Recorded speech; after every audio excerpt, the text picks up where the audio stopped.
فيتامين د اللي هو المايسترو متاع البدن، علاش اسمه المايسترو؟ وباش نفسروا للمشاهدين أكثر علاش هو هرمون متخفي على شكل فيتامين. صحيح هو الفيتامين د هو عامل باغمي عوامل معناها أخرى. عوامل أخرى اللي ينجم يتسبب في معناها هيجان مثلًا صدفية ولا هيجان متاع الإكزيما وإلا معناها البشرة تولي sensible برشا اهم. irritable برشا. اللي يقول لك النساء المتحجبات عندهم ديما نقص في الفيتامين د أكثر من النساء اللي مش متحجبات، على خاطر الفروة متاع الراس مش متعرضة للشمس.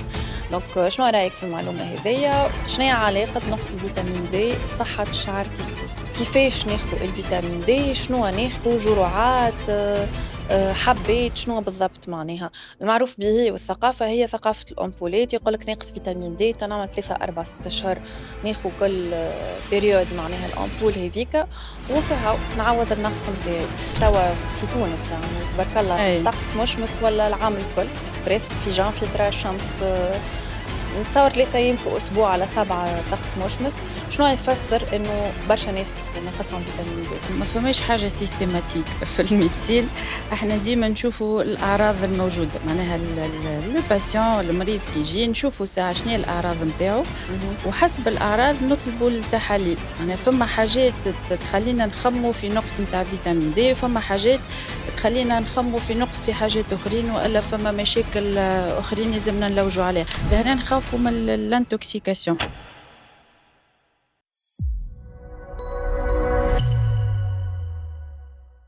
في حلقة اليوم من سكين بالعربي باش نناقشوا أهمية الفيتامين د، ونعرف اللي الكلكم وليتوا ضايعين مع الترندات وما عادش تعرفوا شنو الممنوع وشنو المرغوب. في حلقة اليوم باش نفهموا علاش في بلاد الشمس واللي هي المصدر الأساسي للفيتامين د عنا نقص في الفيتامين د. هذا الكل وأكثر باش تكتشفوا في حلقة اليوم مع دكتور نيديا فوراتي مختصة في الميكرو نيوتريسيون والميديسين أنتي آج. مرحبا بك دكتورة معانا اليوم في حلقة جديدة، فرحانة برشا اللي انت معايا وسورتو مش نتعاملوا مع بعضنا. يعطيك الصحة والوفاء اللي أنا موجودة معك اليوم وإن شاء الله تكون حلقة مزيانة. ان شاء الله متاكده اي سورتو مع الاكسبرتيز نتاعك. كل هدف نتاعنا ديما احنا نسهلوا المعلومات للعباد. اليوم باش نحكيو على الفيتامين د كما قاعدين نشوفوا ترندات كثرت الناس ولات ضايعه. الفيتامين د اللي هو المايسترو نتاع البدن، علاش اسمه المايسترو؟ وباش نفسروا للمشاهدين اكثر علاش هو هرمون متخفي على شكل فيتامين. الفيتامين دي برشا عباد ماشي مهم. في بالهم اللي هو جوست اون سامبل فيتامين الوغ كو الحقيقة العلمية تقول اللي هو سي اون برو هرمون ستيرويديان. مهم. مش معناها تتصرف كيما هرمون. مهم. الفيتامين دي معناها اسونسيالمون تتصنع في الجلدة، مهم. معناها فما أشعة الشمس تجي au niveau de la peau.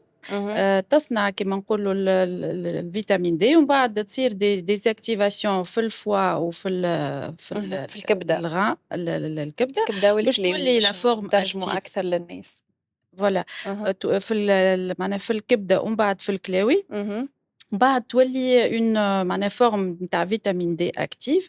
ولهنا علاش نقولوا اللي هي الفيتامين دي معناها كيما مايسترو في البدن، اها. اها. خاطر تولي معناها تخدم كيما اون هرمون، معناها تدخل في برشا وظائف في البدن. اها. الفيتامين دي مثلا عندها وظيفة كبيرة في معناها صحة العظام، اها. عندها وظيفة في المناعة، في صحة البشرة، في جودة الشعر، في ليزانتيستان، في معناها عندها حتى دور في au niveau du cerveau، معناها تخلّي العبد كيما نقولوا ماهوش فاتيغي، معناها عندها معناها اها. برشا معناتها وظائف تتدخّل في وظائف تدخل في الجسم برشا الكل. وظائف في الجسم. ولاحظوا دكتورة اللي من بعد فترة الكورونا الناس ولات أوتوماتيكمون معناها ألغوا لي أي حاجة لنقص الفيتامين د. نقول لهم أنا حتى معناها المشاكل المالية ولات غولي الفيتامين د معناتها جوست نفدلكوا. أما هو ولاو أوتوماتيكمون الأطباء معناها سيستيماتيكمون يعطيو التحليل كي ما يلقاوش خاصةً السبب. يعني شنو رأيك في الحكاية وشنو البروتوكول المعمول بيه en général؟ هو صحيح à partir من الpériode نتاع الكوفيد، اهم. وقتها معناها كي جا الكوفيد malheureusement ما كانش فما دواء نتاع كوفيد. اهم. الحاجة الوحيدة اللي عملنا عليها برشا هي المناعة نتاعنا، malheureusement المناعة مش باهية عند الناس الكل. اهم. والحاجة الوحيدة اللي نجمنا معناها نحسّنوا بها المناعة c'était la vitamine D معناها نعطيو الفيتامين D كي اهم، الإنسان يمرض، اهم، باش معناها on stimule l'immunité معناها اهم، نحسّنوا في المناعة. بعد الكوفيد معناها صحيح هو فما مشكلة الpost covid من بعد الكوفيد العباد ولاو ديما يحس روحه تاعب، يحس روحه فاشل، دونك ولينا نعملوا des bilans وفي les bilans ولينا نطلبوا كيف الفيتامين د بون ما نجموش نقولوا اللي هو الفيتامين د هو السبب السبب الوحيد. الوحيد في اهم، الفاتيغ وفي معناها في المشاكل الصحية، ما هو يدخل في معناها هو عامل من برشا عوامل اللي ينجموا اهم، يفسروا لنا اهم. كي برشا نبداو مشاكل. دكتورة إحنا بالمشكل الأساسي اللي نحكيو عليه في السكين بالعربي واللي هو الجلدة والشعر. أي خلّينا نبداو بالبشرة، يعني اسكو صحيح وقت اللي ما نلقاو حتى سبب آخر في بهتان البشرة، في ظهور الحبوب، في بعض الأمراض المناعية وإلا les maladies systématiques كيما البسوريازيس كيما الصدفية وإلا الإكزيما مثلًا، ولات reliée لنقص الفيتامين د، يعني اسكو systématiquement تعطيه معناها في الbilan باش يعمل فيتامين د في les cas هاذوما؟ ومدى تأثيره يعني ودوره في صحة البشرة خاصةً. bon هو ما فماش حاجة systématique في الميديسين، إحنا ديما نشوفوا الأعراض الموجودة، معناها le patient المريض كي ييجي نشوفوا ساعة شنيا الأعراض نتاعو، اهم، وحسب الأعراض نطلبوا التحاليل، معناها اهم، فما حاجات تخلّينا نخمّوا في نقص متاع فيتامين د، وفما حاجات تخلّينا نخمّوا في نقص في حاجات أخرين، وإلا أها، فما مشاكل أخرين يلزمنا نلوجوا عليها. اهم، صحيح هو الفيتامين د هو عامل parmi عوامل معناها أخرى. عوامل أخرى اللي ينجم يتسبب في معناها هيجان مثلًا صدفية ولا هيجان متاع الإكزيما وإلا معناها البشرة تولي sensible برشا اهم، irritable برشا، أما ما نجموش نقولوا اللي هي الفيتامين د وحدها هي اللي تتسبب في الحالات هذيا، اهم، معناها هي عامل من مجموعة عوامل، اهم. دونك كي هو نعملوا les bilans اهم، صحيح ولينا نشوفوا الفيتامين د أما مش وحدها اهم. مع الحاجات اهم. الأخرين. هو الهدف من السؤال يعني اللي نحب إذا صحيح باش أي. نقولوا للناس إنه كي يسمعوا معلومة ما يلزمش أوتوماتيكمون مثلًا هو باش يمشي ياخذ فيتامين د وحده على خاطر هي عندها صدفية والّا عندها إكزيما، يعني هي نتيجة البروتوكول كامل مع الطبيب مع diagnostic وأكيد استشارة معناها كاملة باش تشوفوا les bilans الكليكا باش يقرر يعني الطبيب هو الوحيد اللي ينجم يقرر شنيا الdose خاصةً de فيتامين د وشنو الأنواع تنجيهم من بعد ما نحرقوش ال ال ما نحرقوش معناها les détails دونك فما حاجة أخرى اللي هي qui concerne الشعر، اهم. دونك زادا برشا ناس اللي يجوني خاصةً في على الخاص معناها يقول لك شعري طايح برشا و وعندي نقص في الفيتامين د. قبل كنا نخمو ديما أول حاجة نشوفوها هي فما أنيميا نقص متاع حديد أو فقر لا، الدم. فقر الدم ولا ولا فماش نقص متاع حديد، توا ولات أوتوماتيكمون الناس زادا ما نقولش أوتوماتيكمون مي برشا ناس تخمم في نقص الفيتامين د، دونك شنيا علاقة نقص الفيتامين د بصحة الشعر كيف كيف؟ أي، هو صحيح هو تساقط الشعر كيف لهنا فما برشا عوامل تدخل في تساقط الشعر من بينها الفيتامين د. الشعرة عندها كيما نقولوا un cycle de vie. اهم، الcycle de vie هذايا فيه 3 مراحل، فما المرحلة الأولى اللي هي نقولوا لها phase de croissance اهم، مرحلة النمو، اهم، وبعد المرحلة الثانية مرحلة معناها الاستقرار ولا الريبو، اهم، والمرحلة الثالثة هي مرحلة سقوط الشعر معناها c'est اهم، là où معناها le cheveu chute.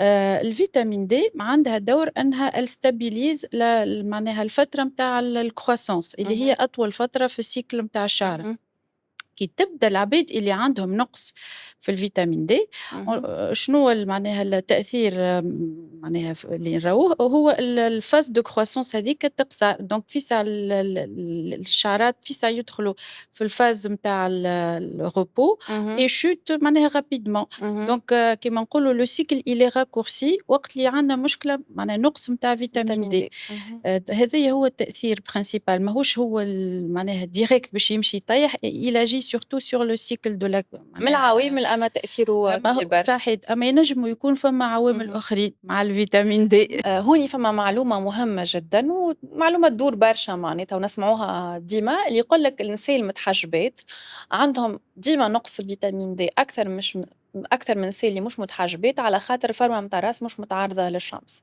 دونك شنو رأيك في المعلومة هذيّا، وبشنو تنصحهم كان فما نصيحة يعني باهي. معينة؟ المتحجبات ما نجموش نقولوا اللي هو الحجاب هو اللي معناها متسبب في النقص نتاع الفيتامين دي، لا، هو سي سورتو خاطر الأطراف ديما مغطية، معناها هذيا ما فماش exposition اللازمة للأشعة نتاع الشمس باش البدن يصنع اهم. الفيتامين دي. بون المشكل هذايا ماهوش مربوط كان بالمتحجبات، هو أي إنسان مثلًا توا إحنا عندنا mode de vie اللي هو ماهوش ما يخليناش نصنعوا اهم. الفيتامين دي، العباد اللي يخدموا مثلًا في بيروات أي مسكرة، نهار ما كامل يتعرضوش كيف نشوفوا كيف الشمس. للشمس، ما يشوفوش للشمس، العباد مثلًا اللي ما تمشيش ديما في الكرهبة، من الكرهبة للدار، من إمم، الدار إمم، إمم. للخدمة، هو خاطر حتى البلار متاع الكرهبة ما يخليش الأشعة الUVB تتعدى باش اهم. توصل للجلدة وتصنع الفيتامين دي. اهم. دونك لهنا يلزمنا نخمو ونشوفوا اسكو معناها عند العباد هاذوما اللي ما عندهمش كيما نقولوا ني الوقت باش يتعرضوا للشمس ني توا في تونس يعني تبارك الله أي. الطقس مشمس ولا العام الكل، بريسك في جانفي ترى الشمس نتصور 3 أيام في أسبوع على 7 طقس مشمس، شنو يفسر إنه برشا ناس ناقصهم فيتامين د؟ هو النمط متاع الحياة متاعنا، إمم. معناها إحنا ما نخموش يلزمنا مثلًا كل يوم نتعرضوا شوية في أوقات معينة للشمس. قديش شوية وكيفاش؟ شوية هو إحنا نقولوا من 10 إلى 20 دقيقة، أما راهو فما برشا حاجات لازمهم غا صحيت هو نعرضوا surtout الأطراف ما نعرضوش الوجه مثلًا باش أي باش ما نحرقوش الوجه، آه. مش هذيك الغاية، أما الأطراف surtout نعرضوهم معناها في أوقات معينة، في الأوقات اللي فيها معناها كيما نقولوا l'UVB معناها les ultraviolets de type B معناها بطريقة باهية. باش نجموا نصنعوا الفيتامين دي أما لهنا زاد يلزمنا نعرفوا اللي فما اللون متاع الجلدة يتحكم زاد في الديوغي متاع الإكسبوزيسيون، مثلًا الجلدة البيضا ما تستحقش إكسبوزيسيون كبيرة باش تصنع الفيتامين دي، par contre الجلدة الداكنة شوية تستحق أكثر شوية إكسبوزيسيون باش تصنع نفس الكمية متاع الفيتامين دي. نتعداو المعلومة اللي من بعد ولا السؤال اللي من بعد، اللي هو إحنا كان في الصيف مثلًا توا les touristes يجيو من أوروبا، من كندا، البلايص اللي ما فيهمش شمس، كي نجيو ال3 شهور هاذوكم متاع الصيف ونتعرضوا بالكدا، ديجا هُما ياسر عندهم tendance إنهم يتحرقوا carrément بالشمس، يعوّض ولا يغطي حاجيات البدن من الفيتامين د على طول العام. هو ما نجموش نقولوا على طول العام، أما معناها يعطينا الحاجيات نتاعنا للمدة هاذيك، معناها لمدة فصل الصيف، أي. الصيف ما نستحقوش مثلًا إذا كان عندنا exposition باهية ما نستحقوش باش ناخذوا مثلًا نحكيو في حالة ما فماش carence معناها ما اهم. فماش نقص. نقص ومعناها الإنسان معناها في صحة عادي. جيدة وما اهم. عندوش أمراض.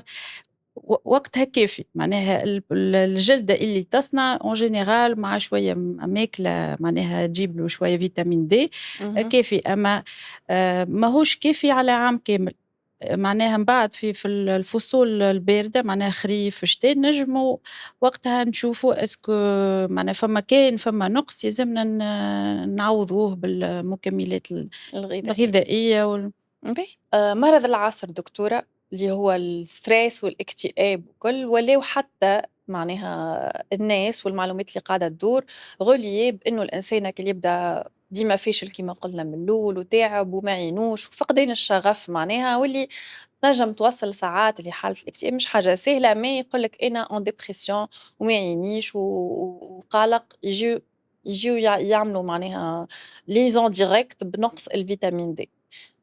صحيحة المعلومة والّا لا، وشنو مدى علاقة الفيتامين د بالحكاية هذي؟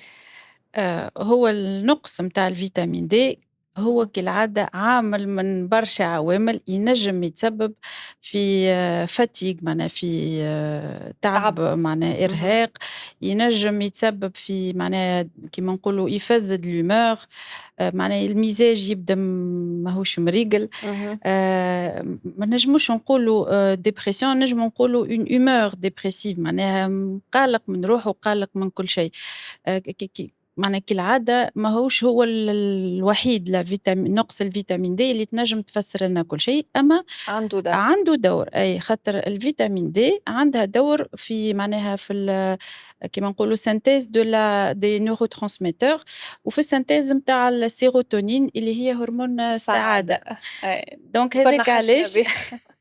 كلها نقصتنا. الكل نقصتنا، دونك هذاك علاش إحنا ديما معناها كي نراو دي باسيون هكا عندهم une fatigue نقول لك chronique ديما تعب، ديما ما ديما تعب، يعنيش نخمّوا في التحاليل إنه نطلبوا تحليل متاع الفيتامين D اهم، يلزمنا معناها نتفقدوه خاطر يعاون كي يبدا طايح كي نصلحوه راهو يعاون. اهم.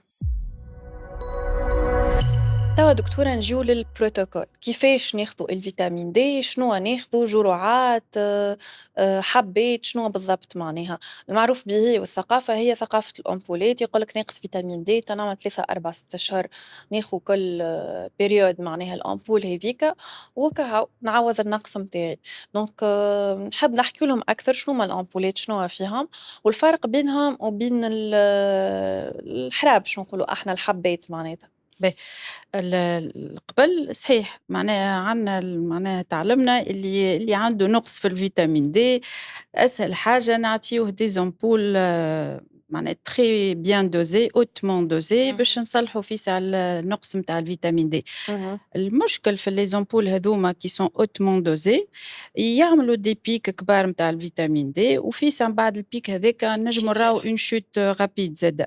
اهم. دونك stabilité نتاع الفيتامين D في البدن ماهيش باهية برشا avec Les معناها ampoules. les doses les ampoules les doses الكبار.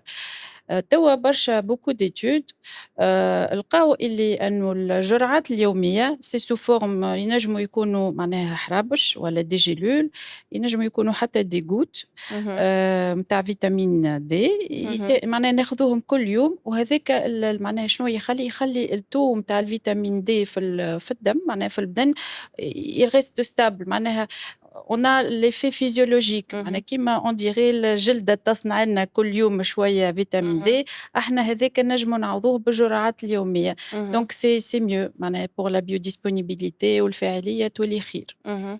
بالجرعات اليومية هاذوما أي هُما فما أنواع باش نعرف فما فيتامين D2 والفيتامين D3 اللي أي خاطر الناس ولات تفهم وتسأل راهو معناها تجي صحيح تسألك تقول لك ناخذ هذا والّا هذا كيما صحيح أنواع الأوميغا 3 ولا أنواع المغنيسيوم والفير دونك الناس بدات تتثقف بشوية بشوية وتعرف معناها à travers السوشيال ميديا ودايوغ هذاك الهدف نتاعنا مسكين بالعربي إن نوصلوا المعلومة بطريقة مبسطة وكل. دونك فما الأنواع الفيتامين D2 وفيتامين D3 أنهي هو المفضل في الجرعات اليومية وعليش؟ باهي. هو صحيح فما الفيتامين D2 اهم، اللي هو d'origine végétale اهم، وفما الفيتامين D3 اللي اهم. هو d'origine animale et c'est la vitamine D3 que l'organisme معناها synthétise البدن البدن يصنعوا. يصنعها. اهم، دونك إحنا ديما ولينا نعطيو que la vitamine D3 خاطرها معناها الbiodisponibilité نتاعها خير اهم. et c'est la vitamine البدن يمتصها يمتصها rapidement أها، معناها elle devient active rapidement معناها اهم، تدخل تخدم الوظائف نتاعها اهم. بسرعة دونك هوني نجيو زادا لمعلومة مهمة جدًا وناقشناها أنا وياك اللي هي علاقة الفيتامين D يعني أخذ الفيتامين D لمدة مطولة بارتفاع معدل الكالسيوم اللي ينجم يتسبب لنا في أعراض جانبية، كان نحكيو عليها أكثر وشنو هو الحل في شنو هو الrecommandé معناها؟ باهي. هو المشكلة في معناها فما عباد كيما نقولوا ما يعرفوش مثلًا يمشي في باله باهي كل معناها ياخذ جرعات نتاع les ampoules على مدة طويلة باش ما يتيحلوش الفيتامين D ولا يخاف اهم، باش معناها مثلًا طاح ويصلّح وباش ما يعاودش يتيح، دونك يقعد ديما ياخذ فيك الجرعات الكبيرة نتاع الفيتامين D، لهنا اهم، نخافوا من الintoxication نتاع الفيتامين D خاطر الفيتامين D عندها معدل، فوق المعدل ماهوش باهي اهم، وتحت المعدل ماهوش باهي، اهم. معناها النقص مش باهي والزيادة مش معناها باهية. المعلومة إنه ناخُد فيتامين D prévention باش نبدا ديما في صحة جيدة، يعني في الوظائف اللي كنا نحكيو عليهم الكل، آآ إنه لازم يعرفوا راهو الفيتامين D ينجم يتسبب في intoxication إمم. مش بالفيتامين D. لأ هي الفيتامين D إيه. كي تبدا طالعة برشا شنو هي نجرى عندها une hyper كالسيمie معناها الفيتامين D باش تعمل امتصاص كبير متاع الكالسيوم. والhypercalcémie تتسمى هو في ارتفاع معدل الكالسيوم في في الدم الدم. باش يفهموا أكثر فوالا المشاهدين. ارتفاع معدل الكالسيوم في الدم، اهم، وكي يطلع الكالسيوم برشا في الدم ماهوش باهي، معناها اهم، صحيًا ينجم يعمل لنا كيما نقولوا برشا مشاكل، منها مثلًا ديبو نتاع الكالسيوم في les vaisseaux، ينجم يعمل لنا حجر في في الكلاوي. الكلاوي، اهم، دونك أبار يعمل برشا مشاكل اهم، صحية أخرى. دونك ماذا بينا نعرفوا اسكو عندنا نقص وإلا لا. إذا اهم. كان ما فماش نقص ما فماش علاش معناها ناخذوا الفيتامين أي دي هوني نحكيو على وجرعات كبيرة أي زادة. نحكيو على هو مكمل غذائي معناها بطبيعته والّا لا الفيتامين د. هو فيتامين D أما يخدم كune hormone في البدن، فوالا c'est pas une مش simple مكمل vitamine. غذائي عادي، إحنا ديجا ديما نقولوا للناس ردوا بالكم تاخذوا المكملات الغذائية عشوائيًا que ce soit à base des plantes وإلا à base des vitamines اللي كيما الفيتامين د اللي هو سبيسيال معناها كيما كنا صحيح. نحكيو c'est une pro hormone واللي تنجم تتسبب في مضاعفات. نحكيو توا زادا في أخذ الفيتامين د دكتورة على المثلث الذهبي اللي هو الفيتامين D3 مع الK2 وشفنا برشا يعني فيديوهات قاعدة تدور، نحب نفسروا لهم علاش يلزمنا ناخذوا الكادو ديجا بديناه الموضوع. الفيتامين D كي نشربوها شنوا تعمل في البدن؟ معناها elle va absorber le calcium، معناها اهم، باش تطلّع شوية الكالسيوم في الدم. في الدم. و وشنو معناه وإحنا ماذا بينا الكالسيوم نحطوه في بلاصتو اللي هو les os معناها في العظام. العظم، et donc الحاجة اللي تعاوننا معناها باش نورينتيو الكالسيوم للعظام اهم، هو la vitamine K2. اهم، دونك هذاك علاش نوليو معناها نعملوا c'est un cofacteur، معناها يتسمى cofacteur de la vitamine D3. كي اهم، نستعملوها مع الفيتامين D3 نوليو معناها on oriente le calcium vers l'os اهم، دونك باش نبعدوا على تراكم الكالسيوم مثلًا في les vaisseaux وفي البلايص اللي ما نحبوهمش من المستحسن يتراكموا. معناها تكون الفورم تاع الكبسولات اليومية الفيتامين D3 معاها الK2 باش نضمنوا فاعلية أحسن و ونضمنوا الهدف معناتها من الأهداف الأساسية من أخذ من الفيتامين D إنه الكالسيوم يوصل للعظم وما للعظم. يعملش hyper كالسيميا. c'est ça. باهي. كان نحكيو على الsupplémentation للمغنيسيوم، إن زادا ناخذوا المغنيسيوم مع الفيتامين D، كيف نفسروا للمشاهدين علاش، وكيفية كيفاش ناخذوه معناها؟ أي في العادة توا ولينا نعطيو الفيتامين D3 اهم، ونزيدوا معاها المغنيسيوم. bon في المغنيسيوم فما برشا أنواع. لقينا إنه البيسغليسينات دو مغنيسيوم هي سي لا meilleure forme qui est la plus tolérée اهم، et اللي تعمل activation rapide تاع معناها de la الفيتامين. vitamine D. فما برشا آخرين معناها il y a beaucoup d'autres types de magnésium، أما هذيا معناها من أحسن وحيد في الكوتي معناها tolérance وactivation biodisponibilité. اهم، donc نبجلوها هي مع اهم، الفيتامين D. Donc le vitamine D, elle va سامحني المغنيسيوم il va activer la vitamine D، اهم، معناها يخليها تخدم أحسن. rapidement اهم، voilà. والمغنيسيوم ماذا بينا نتفقدوه قبل ما نعطيو الsupplémentation، خاطر فما عباد مثلًا عندهم مغنيسيوم normal، وقتها مش لازم systématiquement نعطيو مغنيسيوم. وقتاش نعطيو كي نلقاوه في الlimite inférieure وإلا ناقص شوية، وقتها c'est intéressant إنه اهم، نزيدوه مع الفيتامين D اهم، باش تصير l'activation rapidement اهم، والفيتامين D تبدأ تخدم. اهم، وفما حالات تتوجب إنكم تعطيوها الفيتامين D presque systématiquement. صحيح هو فما أمراض اهم، معناها كيما نقولوا فما أنواع متاع أمراض تتطلب دوايات معينة. فما كيما نقولوا les épileptiques وإلا اللي عندهم مرض الصرع. إمم، مرض الصرع، وإلا les corticoïdes. فما أمراض مزمنة اللي تخلّي معناها les patients ياخذوا des corticoïdes على مدة طويلة. اهم، الدويات هذية تتسبب في نقص في الفيتامين D. اهم، دونك لهنا on est obligé معناها نعطيو de la vitamine D للعباد هاذوما اللي عندهم الدويات اللي يستعملوا الدويات au long cours على اهم، مدة اهم. طويلة. دكتورة بريسك وصلنا لآخر الحلقة، وانتم مشاهدينا ما تنسيوش باش تعملوا سبسكرايب وتفعلوا الجرس باش يوصلكم جديدنا الكل. توا كمّلنا حكينا برشا على الفيتامين د، الأبعاد الكل، هو ظهر لي كل موضوع نجموا نحكيو فيه معناه en détail أكثر، علاقة الفيتامين د بالبشرة، علاقة الفيتامين د بالشعر، كان نرجعوا شوية على علاقة الفيتامين د بالمناعة، وخاصةً توا puisque أنتِ جيت بحذانا معناها سؤال إنه كل period نسمعوا فيروس جديد ودونك قاعدين نخدموا أكثر على المناعة، كيما l'antivirus توا اللي قاعد يدور، ما عرفتش كان تعطيني رأيك هكا في كلمتين، شنو هو نجموا فيروس نعملوا؟ جديد مازلنا ما نعرفوش عليه حاجة كبيرة، إيه. مازال كي ظهر هو فك الباتو دو لوكس هذاك اللي خرج من اهم، الأمريك اللاتين. اهم، bon ما عندناش الحقيقة أنا ما عنديش فكرة كبيرة إلى حد الآن. أي، أي. آآ دونك معناها شنو نجموا ننصحوا الناس اللي surtout معناها من بعد experience الكورونا ولات عندها angoisse يعني متخوفة من أي فيروس تسمعوا خايفين من الperiode هاذيكا ترجع، معناتها شنو نجموا ننصحوهم rapidement؟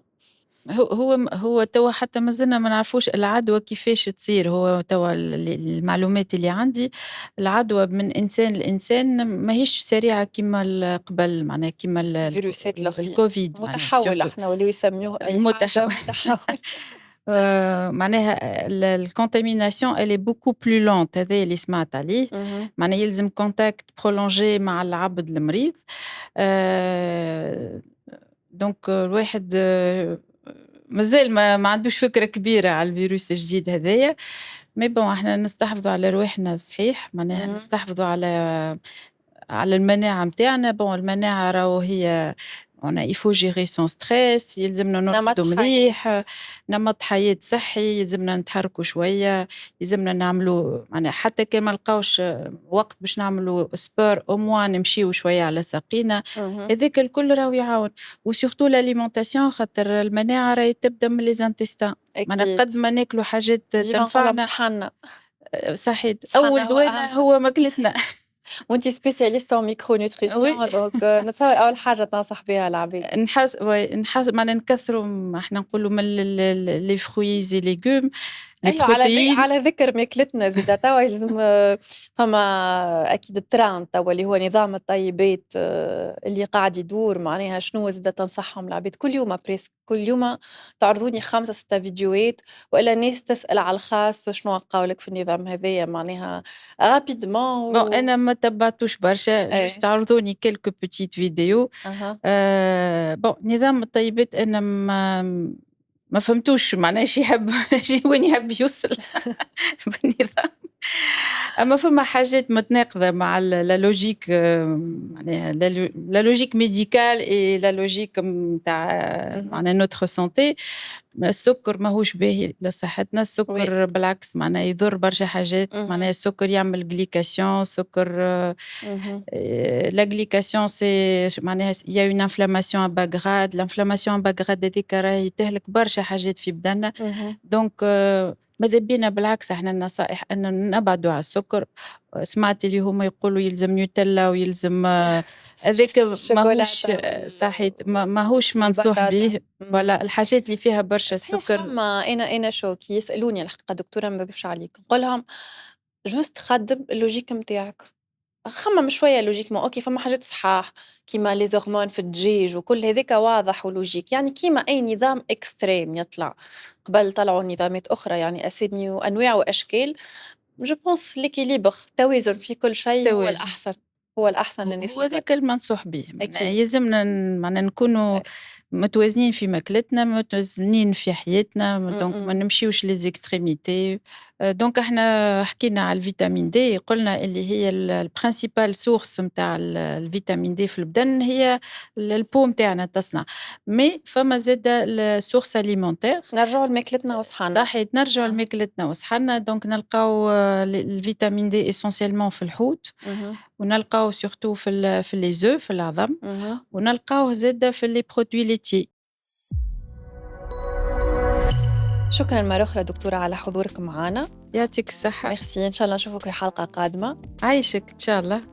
وشكر خاص للابوغاتوار جود هيلث اللي يوفروا لنا دي بوست اللي متكون من فيتامين دي 3 اللي حكينا عليه في الحلقه مع دكتوره نيديا فراتي. والميزه نتاع الفيتامين دي 3 اللي موجود في دي بوست انه مصنوع بتكنولوجي متقدمه اللي هي لا نانو تكنولوجي، يخلي امتصاص الفيتامين دي يكون اوبتيمال. نلقاو فيه زاده الفيتامين K2 ومش كان دي بوست اكاهاو، فما مكملات اخرى كيما الفير والمغنيسيوم. تلقاو لي برودوي بتاع جود هيلث الكل في لي فارماسي اي لي باغا فارماسي. ونشوفكم في حلقة جديدة من سكين بالعربي.